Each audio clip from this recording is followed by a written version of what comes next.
এই লোকটা তার সামনে থাকা সাংবাদিক সহ আশেপাশের মানুষকে যখন হাত উঠিয়ে এভাবে নাড়ছিল, তার আচরণ, তার দৃষ্টিভঙ্গি, তার কথাবার্তা কি আপনার একবারও মনে হয়েছে এই লোকটা একটা নিরপরাধ লোক? না, মনে হয়নি। তার উদ্ধত আচরণ বলে দেয়, তার চোখে মুখে ক্রোধ, হিংসা বলে দেয় সে আসলে বিগত সরকারের হায়না হয়ে ওঠার পেছনে অন্যতম কারিগরের একজন। প্রিজন ভ্যান থেকে সে চিৎকার করে বলছিল যে না, আমি আয়না ঘরে চাকরি করিনি। কিন্তু সে আয়না ঘর রিলেটেড, যেখানে টেলিফোন কল বা তথ্য কেন্দ্র যেটাকে বলে, সেই রিলেটেড জায়গাগুলিতে তার বিচরণ ছিল অবাধ। বিগত সরকারের হায়না হয়ে ওঠার পেছনে যেই হ্যান্ডস গুলি কাজ করছিল, যে হাতগুলি কাজ করছিল, এই জিয়া সেই হাতগুলোর মধ্যে, সেই উইংস গুলোর মধ্যে অন্যতম। রাতে শুয়ে আছেন পরিবার পরিজন নিয়ে, এরই মাঝে হঠাৎ কলিং বেলের শব্দ, ঘুম থেকে উঠে দেখেন অজ্ঞাত কিছু লোক আপনাকে নিয়ে যাচ্ছে, বলছে তারা আইনের লোক, চোখ মুখ বেঁধে আপনাকে নিয়ে যাওয়া হলো। এরপর থেকে পরিবার হাজার হাজার বার থানায় গিয়েছে, পরিবার গিয়েছে র্যাবে, পরিবার গিয়েছে ডিবিতে, সেই মানুষটিকে আর খুঁজে পাওয়া যায়নি, কারণ সে তখন অজ্ঞাত কোনো এক আয়না ঘরে।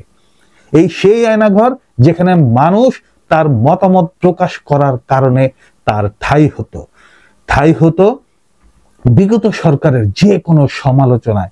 যখনই বিগত সরকারের হায়নাগুলো মনে করত এই লোকটি তার জন্য কাল হয়ে উঠছে বা উঠতে পারে, বা এই লোকটি একটা ফেসবুক স্ট্যাটাস বা একটা মতামতকে ঘিরে হায়নাদের ভিত কাঁপিয়ে দিতে পারে, ঠিক তখন এই মেজর জিয়ার মতো বেশ কিছু বিপদগামী অফিসার, আর্মির, কেউ র্যাবের, কেউ পুলিশের, কেউ প্রশাসনের, বিভিন্ন জায়গা থেকে এনে এদের আয়না ঘর রিলেটেড একটা পরিমণ্ডলে বসবাস করা হতো। এবং সেই যে মতামত প্রকাশকারী লোকটি, যাকে রাতের অন্ধকারে তুলে এনেছিল আইন শৃঙ্খলা বাহিনীর নামধারী হায়নাগুলো, তখন যেই অন্ধকার কারাগারে তাদেরকে রাখা হতো তার নাম ছিল আয়নাঘর।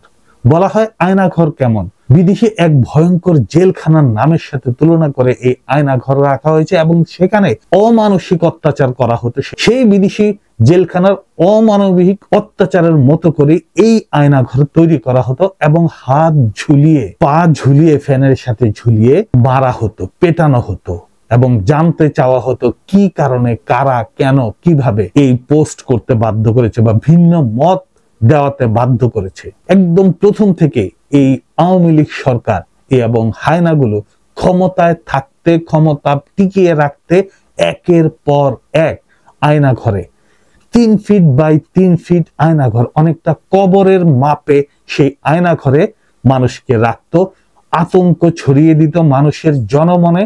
বিএনপির ইলিয়াস আলী থেকে শুরু করে নাম না জানা হাজারো মানুষ এই আয়না ঘরের অত্যাচার থেকে রেহাই পায়নি। অনেকে মুখ খুলেছে, অনেকে মুখ খুলতে পারেনি, অনেকে জীবিত হিসেবে বেরিয়ে গেছে কিন্তু সারা জীবনের জন্য কথা বলা বন্ধ করে দিয়েছে, অনেকে আর প্রাণ নিয়ে ফিরেই যেতে পারেনি। শুধু ক্ষমতা আঁকড়ে ধরে রাখার জন্য আয়না ঘরকে ব্যবহার করা হয়েছে। আর এই জিয়া সেই জিয়া যে এই আয়না ঘরের মাস্টার মাইন্ডের অন্যতম। এদেরকে চিনে রাখুন, এদের পরিবারকে চিনে রাখুন, এদের আশেপাশের আত্মীয় স্বজনকে চিনে রাখুন, যাতে এই হায়নাগুলো আর কোনোদিন কোনোভাবে বাংলাদেশের কোনো ইনস্টিটিউটে, কোনো সরকারি বেসরকারি প্রতিষ্ঠানে কোনোভাবে কোনো সুযোগ না পায়। এই হায়নাগুলো বিগত 15 বছর এই দেশের মানুষকে রক্তাক্ত করেছে, অত্যাচার করেছে, জুলুম করেছে, শুধুমাত্র তাদের ক্ষমতায় ধরে রাখার জন্য, যাতে করে তারা নিজেরা হাজার হাজার কোটি টাকা কামাতে পারে, নিজের পরিবার পরিজনকে নিয়ে ভালো থাকতে পারে। সেজন্য বাংলাদেশের 20 কোটি মানুষকে প্রতিদিন অত্যাচারিত করেছে এই আয়না ঘরের মাধ্যমে। জিয়ারা আবারও কোন এক রাজনৈতিক দলের ছত্রছায়ায় আবারও এই দেশের প্রশাসনে বা কোথাও না কোথাও ঠাঁই নিতে চাইবে। সতর্ক থাকুন, চোখ কান খোলা রাখুন, যাতে করে এই হায়নাগুলো আর কোনোদিন কোনোভাবে কোনো রাষ্ট্রের, কোনো দলের, প্রশাসনের কারো সহযোগিতা নিয়ে এই দেশে কোথাও আবার মাথাচাড়া দিয়ে উঠতে না পারে। আর কোনোদিন কোনোভাবেই এরা যেন এই দেশটাকে শোষণ করতে না পারে, এই দেশের মানুষকে শোষণ করতে না পারে। চিনে রাখুন এদের।